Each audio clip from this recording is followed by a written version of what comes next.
entend souvent les matériaux biosourcés qui sont raccrochés, à juste titre, à un faible impact carbone, mais c'est aussi construire une société pour nous plus désirable. Ce sont des matériaux qui ont une intensité sociale qui est beaucoup plus forte, qui permettent de revaloriser aussi des savoir-faire ancestraux, mais d'en développer aussi des nouveaux. Et c'est des filières qui peuvent aussi être support pour tout ce qui est insertion sociale.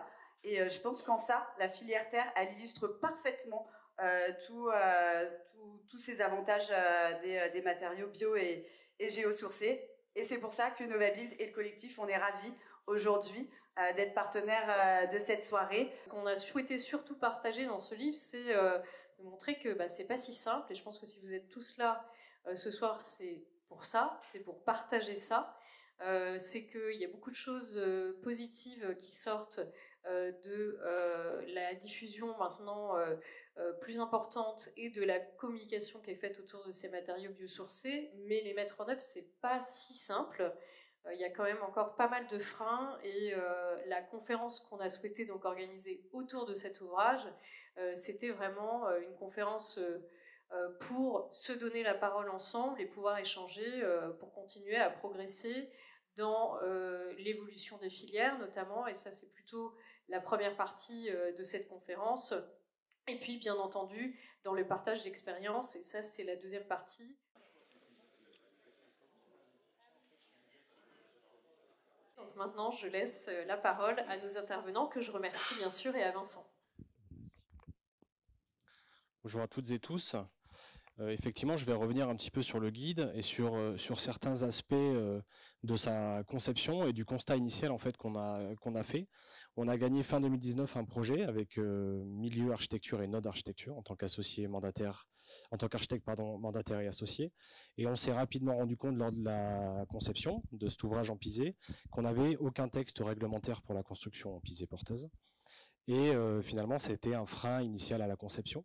Alors, on était bureau d'études TCE et en plus on avait la mission de conception et d'exécution, donc il fallait un petit peu assurer nos détails parce qu'on devrait les assumer jusqu'à la fin. Et quand on a regardé un petit peu ce qui existait, on a vu des textes réglementaires dans certains pays et on a vu un peu de littérature scientifique et grand public. Et en lisant cette littérature grand public, on s'est rendu compte qu'elle était plutôt à destination à la fois des artisans et des architectes. Alors je pense que c'est quelque chose qui est relativement classique et compréhensible. Lorsqu'une filière, même ancestrale, renaît un peu de ses cendres, ceux qui ont le savoir-faire, c'est souvent les métiers de l'architecture et les métiers de l'artisanat, qui en fait continuent de produire, de faire, mais un peu plus dans l'ombre. Et nous, en tant que métier de l'ingénierie, on trouvait assez peu notre compte dans ce qu'on pouvait lire en littérature. Je rappelle qu'on était fin 2019 et tout début 2020.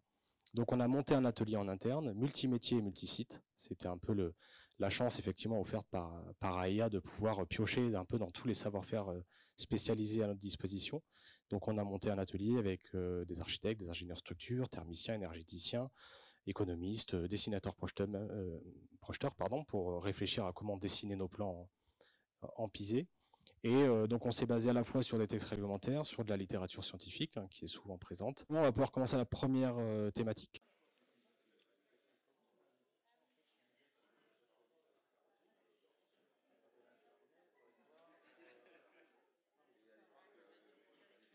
Marion Topin, donc, qui est maçonne terre crue, qui est ingénieure thermicienne au sein de la coopérative SAE Bâti Créateur 44. Bonjour.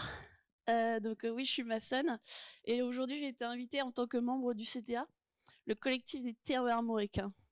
Donc je vais vous présenter ce que c'est que le CTA. C'est une association avec ses missions. Je vais vous faire une brève frise chronologique des débuts de la Terre et puis de ce qu'on a autour de nous à notre époque. Après, je vais parler des guides des bonnes pratiques, justement, abordés par Vincent, donc dans un contexte de normalisation et de réglementation de la terre, de la filière terre. Donc le CTA, c'est une association qui regroupe une cinquantaine d'adhérents.